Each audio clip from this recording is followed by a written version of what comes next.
Assalamualaikum warahmatullahi wabarakatuh.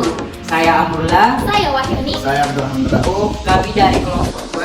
Dan kami akan membahas salah satu tokoh Islam dalam pendidikan terkait pemikirannya dalam pendidikan, yaitu Ibnu Sahnun.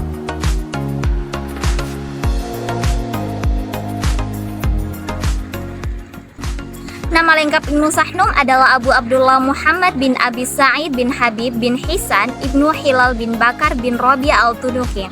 Nama asli yang diberikan orang tuanya adalah Abdul Salam, yang kemudian karena kejeniusan dan kecerdasannya ia bergelar Sahnun yang berarti burung elang.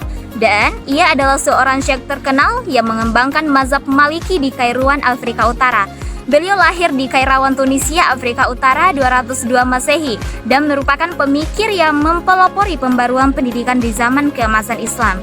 Ibnu Sahnun lahir dan tinggal di daerah penganut fanatik mazhab Maliki. Melalui pendidikan ayahnya, Abu Said Sahnun, yang pertama kali mengajarkan mazhab Imam Maliki yang menjadi mazhab pertama di Afrika Utara, khususnya di Kairouan. Tetapi meskipun ayahnya yang pertama yang menyebarkan mazhab Maliki di Afrika, Tunisia, Hijaz, bahkan Andalusia, Spanyol, namun dibanding Ibnu Sahnun, ia tidak lebih terkenal darinya. Karena Ibnu Sahnun merupakan peletak dasar pertama bidang pemikiran pendidikan Islam, khususnya pemikiran pendidikan yang bebas dan berdiri sendiri, serta lepas dari pengaruh sastra dan mazhab-mazhab pemikiran filsafat yang sebelumnya belum ada yang membahas tentang ilmu pendidikan secara rinci dan jelas. Ibnu Sahnun mengemukakan pemikiran pendidikannya dengan menggali sumber ajaran Islam yang asli, yaitu Al-Quran dan hadis Nabi. Konsep pendidikan Ibnu Sahnun terdiri dari dua bagian. Yang pertama itu pendidikan yang mengikat, yaitu mempelajari Al-Quran, dan yang kedua tidak mengikat atau sukarela, yaitu mempelajari ilmu pengetahuan yang lainnya seperti matematika, bahasa Arab, tulis menulis, dan sebagainya. Nah, pandangan Ibnu Sahnun dalam bidang pendidikan adalah penekanannya pada kompetensi yang harus dimiliki oleh pendidik.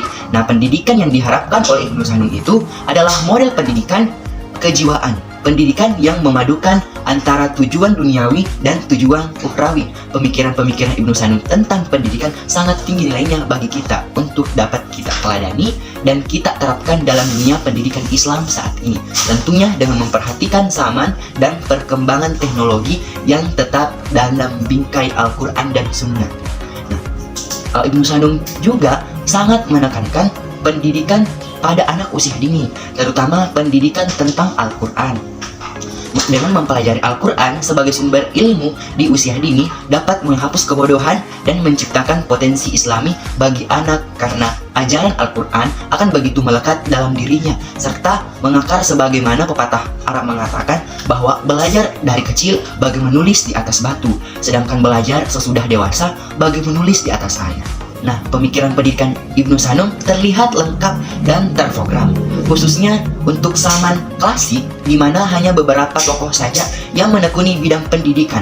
Dari konsep-konsepnya itu, kita dapat menemukan dan menyimpulkan bahwa Ibnu Sahnun telah berhasil melahirkan gagasan-gagasan besar dalam bidang pendidikan Islami, pendidikan Islam yang relevan, sehingga hari ini relevansi tersebut dapat diketahui dari pengejaran Al-Quran yang masih menjadi urutan paling penting dalam proses pendidikan anak hingga saat ini. Perlakuan adil terhadap setiap murid, kewajiban guru mendampingi muridnya, pemberian hukuman dan penghargaan selain itu diliburkan dalam beberapa hari atau selama bulan Ramadan, memberikan upah kepada pendidik dan menyewakan pinjaman buku di perpustakaan. Adapun karya-karya Ibnu Sahnun dalam berbagai bidang ilmu sekitar 200 buku, diantaranya adalah yang pertama Adab Al-Muallimin, berisi tentang pemikiran pendidik, mulai dari pentingnya kerjasama yang baik antara orang tua murid dengan pendidik. Yang kedua, Tajwibah Ibnu Sahnun, berisi tentang jawaban-jawaban Ibnu Sahnun seputar persoalan-persoalan yang muncul di masyarakat pada waktu itu. Dan sebagai karya yang dihasilkan oleh Ibnu Sahnun tersebut menunjukkan kepada kita bahwa Ibnu Sahnun dalam memiliki pengetahuan yang luas dalam bidang ilmu tarbiyah, fikih, hadis dan lainnya. Adapun kitab yang ada hingga saat ini